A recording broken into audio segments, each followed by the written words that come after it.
Bienheureux César de Bus. 1544.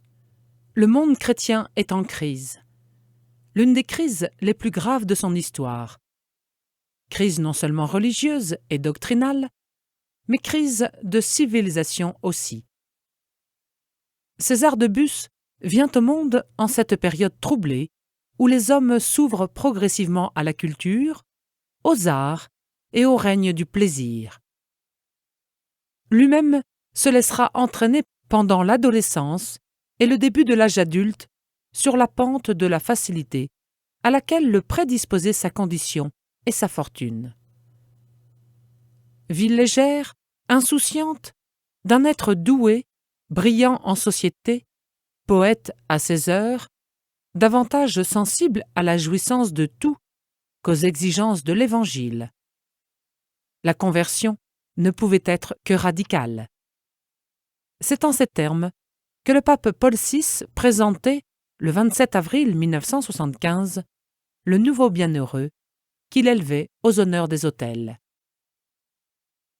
Né le 3 février 1544 à Cavaillon, dans le comtat vénécin, mais aujourd'hui en Provence, César, fils de Jean-Baptiste de Bus, consul de la ville, et d'Anne de la Marche, est le septième d'une famille de 13 enfants. Lors de son baptême, il est confié au patronage de saint Césaire d'Arles, grand défenseur de la foi. Originaire de la petite noblesse romaine, la famille compte parmi ses ancêtres sainte Françoise romaine, née Buxy, qui a vécu à Rome au siècle précédent. César reçoit sa première éducation en famille sous la conduite d'un précepteur. L'enfant montre des signes précoces de vocation sacerdotale.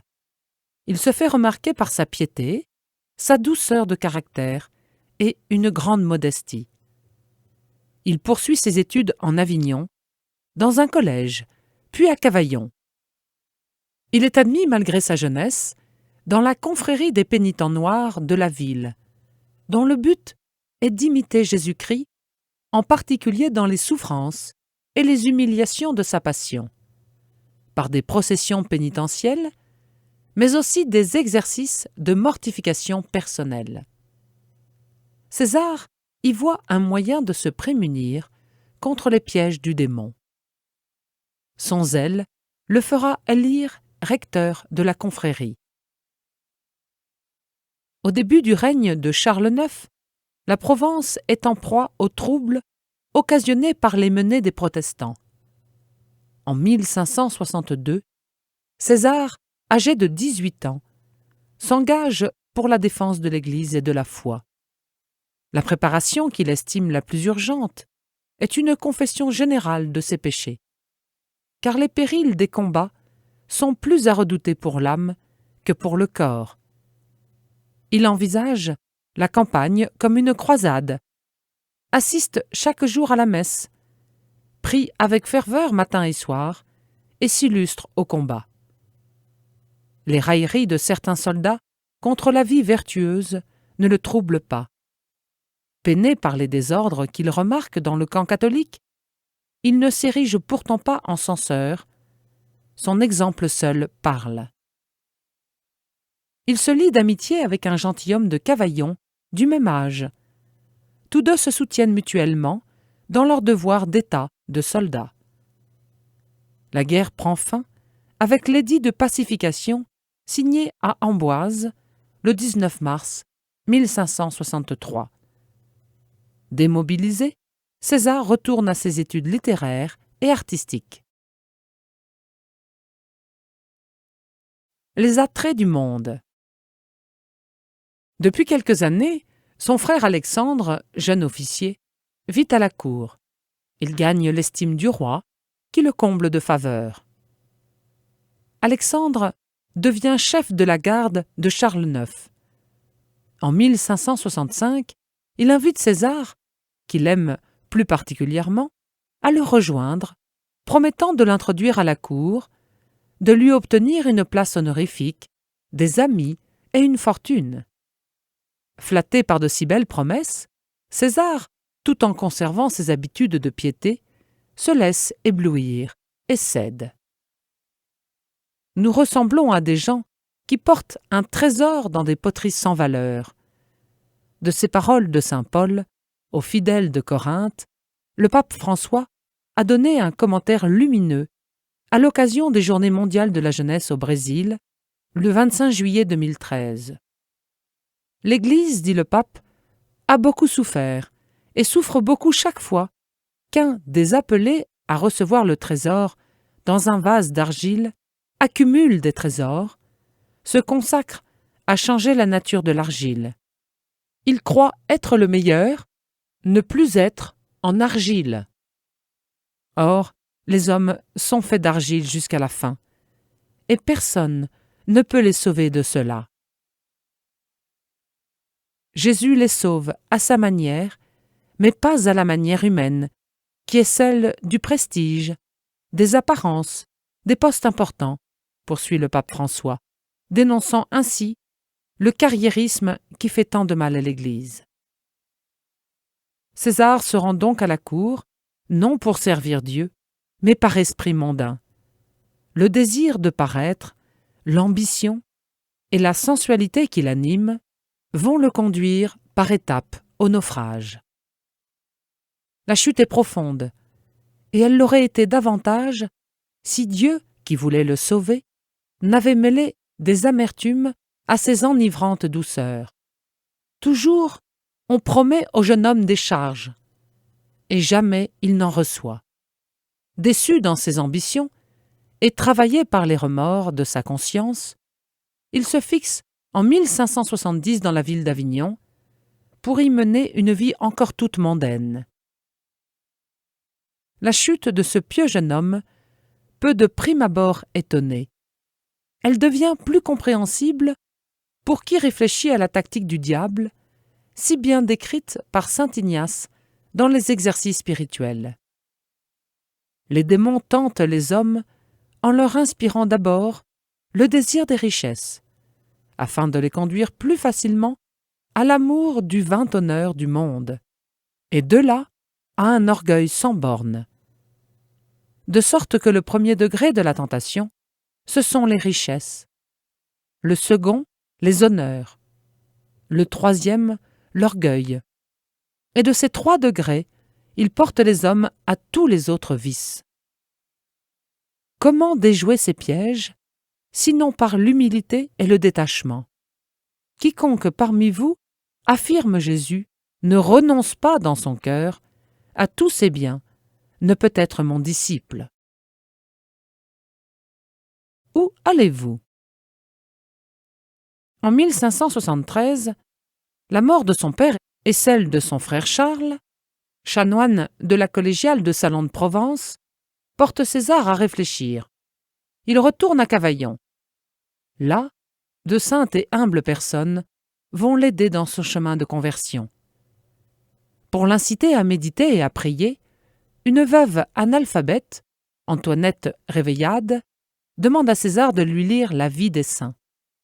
Cette femme, qui vit unie à Dieu et aide ses proches à discerner sa volonté, s'efforce en vain de détourner le jeune homme des réunions mondaines. Quand il sort pour s'y rendre, elle le reprend. « Où allez-vous ? Cherchez des occasions de vous perdre, comme si elle ne se présentait pas suffisamment d'elle-même. » Un soir de 1574, elle insiste. « On ne se moque pas de Dieu. Il vous appelle et vous ne l'écoutez pas. Il ne cesse de vous chercher et vous ne cessez de fuir. » Et elle le supplie de se recommander à Dieu en sortant de la maison. César accepte et s'éloigne. Après quelques pas, il s'écrie « Misérable que je suis, je me recommande à Dieu au moment où je me mets en chemin pour l'offenser. » Alors il tombe à terre, sans connaissance, comme terrassé par la grâce. Revenu à lui, il va trouver Antoinette, qui lui conseille de rencontrer Louis Guyot, tailleur et sacristain de la cathédrale, homme au rayonnement remarquable. César entame alors, sous sa direction, un chemin de conversion et de pénitence. Bien des combats intérieurs se présentent. Saisi de crainte, à la perspective de marcher dans la voie étroite du renoncement, il comprend pourtant que c'est le chemin du salut, et se souvient que le joug du Seigneur est doux et son fardeau léger, comme nous dit saint Matthieu au chapitre 11. « Aimable pénitence, dit-il, vous serez la planche de mon salut après le naufrage. » Un tournant décisif. César de Bus se retire à Aix-en-Provence. Un vieil ami, l'abbé Ferréol, l'envoie au père Péquet, jésuite d'Avignon, dont l'expérience spirituelle, la prudence, le discernement et la fermeté lui seront d'un grand secours. Confronté à une grave occasion de péché, le jeune homme passe devant un couvent de Clarisse qui chante l'office des matines. S'arrêtant pour les écouter, il est rempli de honte et de confusion, au point de perdre connaissance. Cet événement marque un tournant décisif. Après quelques jours de préparation, il fait au père Péquet la confession de tous les péchés de sa vie. De retour à Cavaillon, César met ordre à ses affaires. Louis Guyot, le sacristain, lui demande un jour, alors qu'il porte encore le panache et l'épée de gentilhomme, d'accompagner, tenant un cierge allumé à la main, un prêtre qui porte le Saint-Sacrement à un malade. Humble office confié habituellement à un enfant de cœur. Malgré les moqueries qu'il prévoit, et auxquelles il n'échappera pas, César accepte, dans le but de faire amende honorable de ses péchés. Cette bonne action le libère de l'esprit du monde. Sa vie de prière devient plus intense. Il médite souvent les fins dernières, fait pénitence au point d'en tomber malade. Il envisage même, à un moment, de se faire chartreux. Il s'applique aux œuvres de miséricorde, aumônes, visites aux affligés et aux malades, en particulier à un lépreux, en qui il voit l'image du Christ défigurée par nos péchés. En 1576, César fait pendant 3 semaines les exercices spirituels sous la direction du père Péguet pour choisir un état de vie. Après cette retraite, il se livre à l'étude en vue du sacerdoce. Dès lors, sa piété et sa science des choses divines commencent à être connues. Nommé chanoine de la cathédrale Saint-Véran de Cavaillon en 1578, il remplit avec zèle toutes les obligations de cette charge avant d'être ordonné prêtre en août 1582. Sa prédication simple porte du fruit. Nous l'avons admiré naguère dans cette ville, disent les gens de Cavaillon, au milieu des plus agréables compagnies. Maintenant nous le voyons en chair, condamner les vanités qu'il avait tant aimées. Assidu au confessionnal, il dirige de nombreuses âmes. La lecture d'une vie de Charles Borromée, le saint évêque de Milan, à peine décédé en 1584, le marque profondément. À la demande de son évêque, il travaille à la réforme du clergé et des religieux, ainsi qu'à la réfutation des erreurs des protestants. Mais bientôt, à partir de 1587, l'amour de la contemplation et de la solitude le conduit dans un ermitage sur les hauteurs qui dominent Cavaillon, où il s'adonne à la prière et à la pénitence. L'itinéraire spirituel du bienheureux, constatait le pape Paul VI, ne fut pas sans à-coups. Moments de découragement, de nuits d'incertitude. Nous avons été frappés, cependant, par ce qui sera presque, dès l'origine, une caractéristique de toute sa vie. Nous voulons parler de son esprit de pénitence. La pénitence, ce n'est pas un vain mot pour lui. Il la pousse jusqu'à l'extrême. Il revient de loin. Il doit dominer les passions dont il s'est fait autrefois l'esclave. Combat violent et perpétuel. Il apprend ainsi à rechercher et à aimer le sacrifice, car le sacrifice configure au Christ souffrant et vainqueur. s'offrir en libation, tout abandonné entre les mains de Dieu, au prix des renoncements les plus coûteux, tel semble avoir été son leitmotiv, le but perpétuel de ses efforts. Et lorsqu'à la fin de sa vie, perclus de maux et affligé de cécité, il pourra enfin se disposer au don suprême. Il réalisera combien l'ascèse lui a été utile pour maîtriser le vieil homme. Il sera prêt à rencontrer le Seigneur, sa joie sera parfaite. Transmettre à tous. En 1590, César quitte sa solitude. Il est frappé par l'ignorance religieuse dans les campagnes. La lecture du catéchisme du Concile de Trente lui donne l'idée de fonder une société de prêtres catéchistes. Il veut transmettre aux autres sa connaissance intime et savoureuse du Christ. Il se sent appelé à mettre en place une méthode nouvelle pour enseigner les vérités de la foi à tous, en particulier aux ignorants et aux habitants des campagnes déchristianisées. Il faut que tout ce qui est en nous catéchise et que notre conduite fasse de nous un catéchisme vivant. Je voudrais que mon corps fût taillé en une infinité de petits morceaux, s'il pouvait surgir de chacun d'eux un catéchiste, dira-t-il. Avec la permission de son évêque, César commence à sillonner bourgs et campagnes pour catéchiser ceux qu'on appelle ses ouailles. Son cousin, Jean-Baptiste Romillon, qui s'est converti au calvinisme en 1579, puis avait été ordonné prêtre en 1588, l'accompagne dans cet apostolat. Bientôt, nos deux apôtres donnent de véritables missions dans les régions d'alentour et jusque dans les Cévennes. De jeunes disciples se joignent à eux.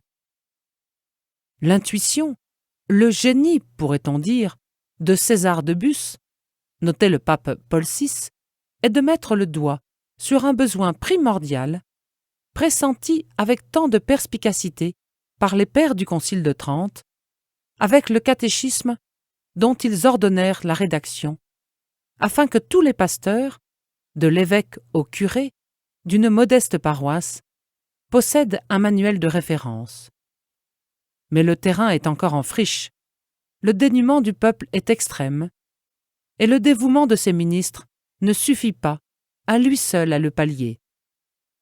Intelligemment formé à l'école ignatienne par les soins de son directeur Péquet, César de Bus va aussi apprendre à connaître la vie. La doctrine spirituelle est l'œuvre d'autres maîtres à penser de l'époque. Pierre Canisius, Robert Bellarmin, Philippe Néri et Charles Borromée, les deux derniers surtout, laissent en lui une empreinte indélébile. Il se pénètre de leurs inspirations, nourrit son action de la leur et brûle du même zèle qu'eux. Sa méthode, continue le pape Paul VI, est l'enseignement de la foi à toutes les catégories de la population, en distinguant des degrés, bien sûr, entre ceux qui sont capables d'accueillir beaucoup et ceux pour lesquels il faudra se contenter, dans un premier temps, d'un minimum. Mais le point important est que tous soient évangélisés, que tous reçoivent un enseignement à leur portée. Les paroles sont simples, les formules peu nombreuses sont bien frappées et faciles à retenir. Autour de ce schéma vient se greffer une prédication pétrie d'Écritures saintes, adaptée aussi afin que les notions apprises ne restent jamais sans suite, et qu'elles se traduisent dans l'attitude spirituelle et dans la manière d'agir, dans la vie en un mot.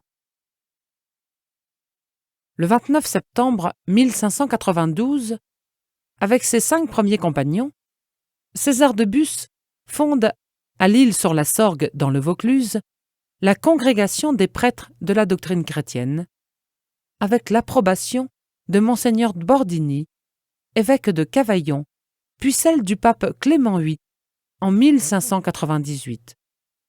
Il faut être convaincu, leur dit-il, que nous ne prêchons pas pour nous-mêmes, mais pour l'utilité de ceux qui nous écoutent.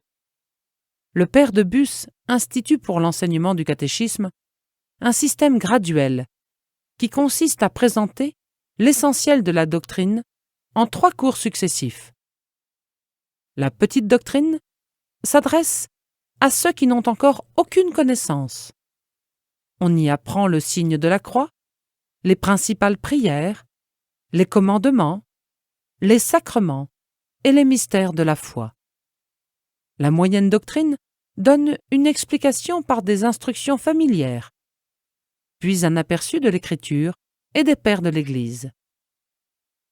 La grande doctrine se fait en chair, le dimanche et les solennités.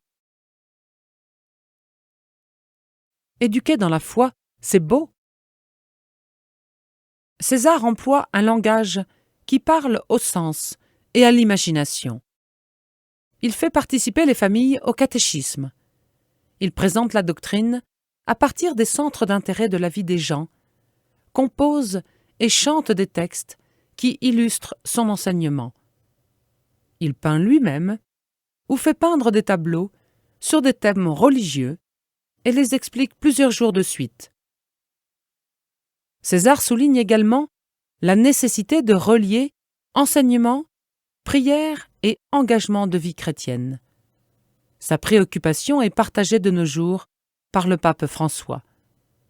La catéchèse est un pilier pour l'éducation de la foi et nous voulons de bons catéchistes. Éduquer dans la foi, c'est beau. C'est peut-être le meilleur héritage que nous pouvons donner, la foi. Éduquer dans la foi pour qu'elle grandisse. Aider les enfants, les jeunes, les adultes à connaître et à aimer toujours plus le Seigneur est une des plus belles aventures éducatives. On construit l'Église. Catéchiste, c'est une vocation. Être catéchiste, c'est cela la vocation, non travailler comme catéchiste. Attention, je n'ai pas dit faire le catéchiste, mais l'être, parce que cela engage la vie. On conduit à la rencontre avec Jésus par les paroles et par la vie, par le témoignage. Être catéchiste signifie donner le témoignage de la foi. Être cohérent dans sa vie, et ce n'est pas facile. En 1593, une nouvelle maison est ouverte en Avignon, dans le couvent de Sainte-Praxède, puis dans celui de Saint-Jean-le-Vieux. Constatant l'ignorance et le manque d'éducation aux travaux ménagers de beaucoup de femmes, le père César de Bus fonde en 1594 l'Institut des filles de la doctrine chrétienne, destiné à la formation et à l'instruction des jeunes femmes. Mais les années suivantes sont marquées par des oppositions et un certain découragement parmi les disciples. Le père renonce alors à son canonicat pour être plus libre de suivre l'appel divin. Pour assurer la solidité de son œuvre, il juge bon de lier les membres de la congrégation par des vœux. Le père Romillon s'oppose, dès 1600, à ce désir et provoque 2 ans plus tard une scission pour rejoindre l'oratoire de Saint-Philippe Néri. Le père de Bus est élu supérieur général de sa congrégation, mais fort éprouvé dans sa santé, par de graves souffrances physiques et morales, il doit bientôt renoncer à sa charge. Devenu aveugle, il continue malgré tout de prêcher et de confesser. Et il répète souvent « Je n'ai rien vu, ni lu, en comparaison de ce que Dieu m'a fait voir depuis ma cécité. » Lorsqu'il parle de Dieu et de ses perfections, son visage s'enflamme. « Il me semble, dit-il, si je ne me trompe, que je n'aime autre chose en ce monde que le Dieu de mon cœur. » Mais la maladie s'aggrave progressivement et il meurt en Avignon le 15 avril 1607, âgé de 63 ans, au matin de Pâques, comme il l'avait prédit. Ce sera pour moi, disait-il, doublement Pâques, c'est-à-dire le passage du Seigneur et le mien près de lui. Son corps, enseveli au couvent de Saint-Jean-le-Vieux, fut transféré au XIXe siècle dans l'église romaine de Santa Maria in Monticelli. César de Bus a fait des miracles pendant sa vie, mais plus encore après sa mort. Ses fils s'adonnèrent principalement à l'enseignement, et pendant près de 2 siècles, leurs collèges virent affluer une jeunesse studieuse en France et en Italie. En 1789, la congrégation comptait 64 maisons, collèges ou séminaires. Elle fut dissoute en France pendant la Révolution. Les essais de refondation en France échouèrent, mais la branche italienne subsiste encore et entretient des missions au Brésil, ainsi qu'une présence en Espagne, en Suisse et à Cavaillon. Une base solide.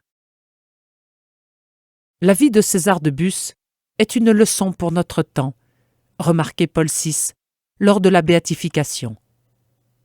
En une période où le monde, comme jadis, est en crise, où la plupart des valeurs, même les plus sacrées, sont inconsidérément remises en question au nom de la liberté, il nous semble qu'un effort supplémentaire devrait être entrepris avec courage pour donner au peuple chrétien qui l'attend, plus qu'on ne le croit, une base catéchétique solide, exacte et facile à retenir.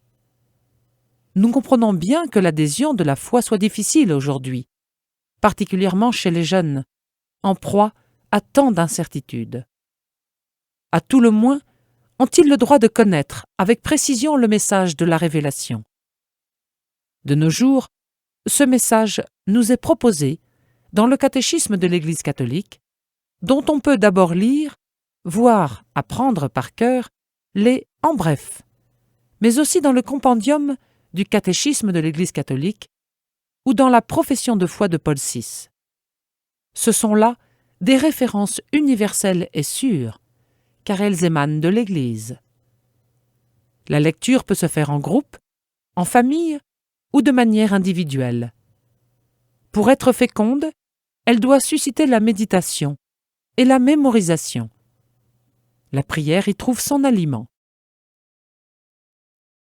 Nous pouvons faire nôtre la prière du pape Paul VI.